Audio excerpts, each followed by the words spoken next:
Mafia का सरबराह है मियां नवाज शरीफ, वो एक इश्तिहारी भगोड़ा था जिस वक्त वहाँ लंदन में बैठा हुआ था, 4 साल मुल्क से भागा रहा। चेयरमैन पैमरा को उन्होंने कहा है कि ये एक किसी दूसरे के हाथों कठपुतली के तौर पर जो है वो इस्तेमाल हुए हैं। जी नाज़रीन, मेरे साथ मौजूद है पाकिस्तान के मशहूर कानूनदान शुएब शाहीन साहब। शुएब शाहीन साहब से हम पूछेंगे, सर मुझे ये बताएं कि आज जिस तरह कमरे अदालत में समाअत हुई, जस्टिस काजी फ़ायज़ ईसा साहब का गुस्सा वो किस बात की तरफ इशारा था? और सर हमारे नाजरीन के लिए फैज़ाबाद धरना केस पर ज़रा रोशनी डालें, बताएं सर।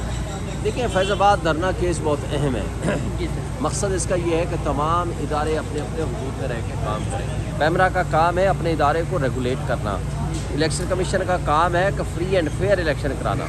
लेकिन जब ये कॉन्स्टिट्यूशनल और रियासती इदारे किसी की बांदी बन जाते हैं या किसी के कहने पे फैसले करते हैं तो वो गलत है।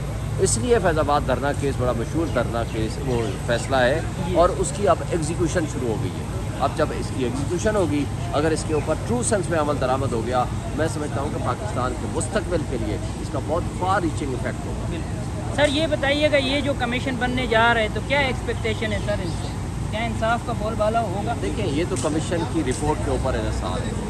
कमीशन कौन बनता है, कमीशन वाकई सच सामने लेकर आता है और जब सच सामने आ जाएगा तो मैं समझता हूँ कि उस पर अमल दरामद हो। जब ये अमल दरामद हो जाएगा तो इसका इन द लॉन्ग रन इसका बड़ा पॉजिटिव इम्पैक्ट आएगा। आखिर में मुझे ये बताइएगा कि सर तराजू के पलड़े बराबर हैं? नहीं, बराबर का कैसे हो गए?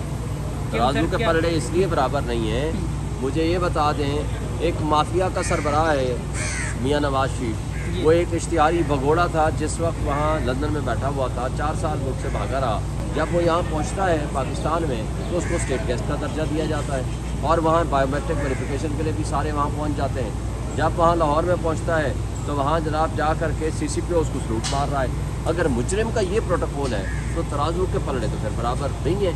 तराजू के पलड़े फिर इस तरह बराबर है कि मुजरिमों को आपने यहाँ के हुक्मरान का दर्जा दे दिया और जिस शख्स ने, इमरान खान ने, मुल्क की सलामती और खुद मुख्तारी का दिफा किया उसको आपने मुल्ज़िम बना के जेलों में डाल दिया। आज आप कमरे अदालत में मौजूद थे, जिस तरह समाअत हुई, जस्टिस काजी फ़ायज़ ईसा साहब का गुस्सा और जारहाना अंदाज किस जानब इशारा है?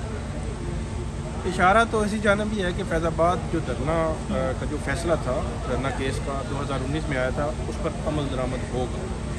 आज का जो फोकस पॉइंट था वो यही था कि वो अमल दरामद करवाएंगे और हुकूमती इदारों से करवाएंगे।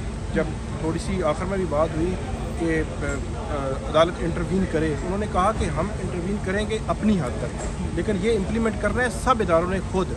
जैसे आपको मैं बताऊं कि इलेक्शन कमीशन को उन्होंने कहा कि आपने जो स्क्रूटनी कमेटी की जो रिपोर्ट थी वो उन्होंने मुस्तरद की है। उन्होंने कहा कि आप रिकन्सिडर करें 15 दिनों में, आप 1 माह में। और हुकूमत को कहा है कि आपने जो इंक्वायरी कमीशन बनाया था, वो कमीशन जो बनाया है उसको एक्ट के तहत 2017 के एक्ट के तहत इंक्वायरी कमीशन बनाएं। उनके TORs में ये भी लिखें कि ये जो नज़रसानी दरख्वास्तें दायर हुई थी ये क्यों दायर हुई और वापस क्यों ली गई, इसके पीछे क्या लॉजिक थी। फिर पैमरा जो है वो पैमरा के हवाले से था कि चेयरमैन पैमरा को उन्होंने कहा है कि ये एक किसी दूसरे के हाथों कठपुतली के तौर पर जो है वो इस्तेमाल हुए हैं। ये बहुत बड़ी ऑब्जर्वेशन है। बशीर साहब मुझे ये बताइएगा कि चेयरमैन पैमरा की कमरे अदालत में बेइंतहा खामोशी, क्या समझते हैं, क्यों खामोश थे, क्या वजूहत?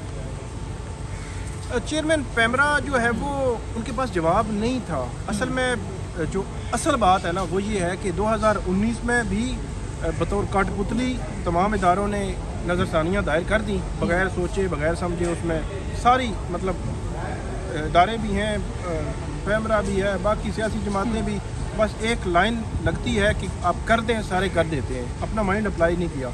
और अब मेरा ख्याल में वापस लेने में भी वही तरीकाकार इस्तेमाल हुआ है। तो जब आप किसी के कहने पे कुछ करते हैं तो उसका जवाब आपके पास नहीं होता, इसलिए पूरी प्रोसीडिंग में बार बार पूछते रहे तो उन्होंने कुछ नहीं उसका जवाब दिया।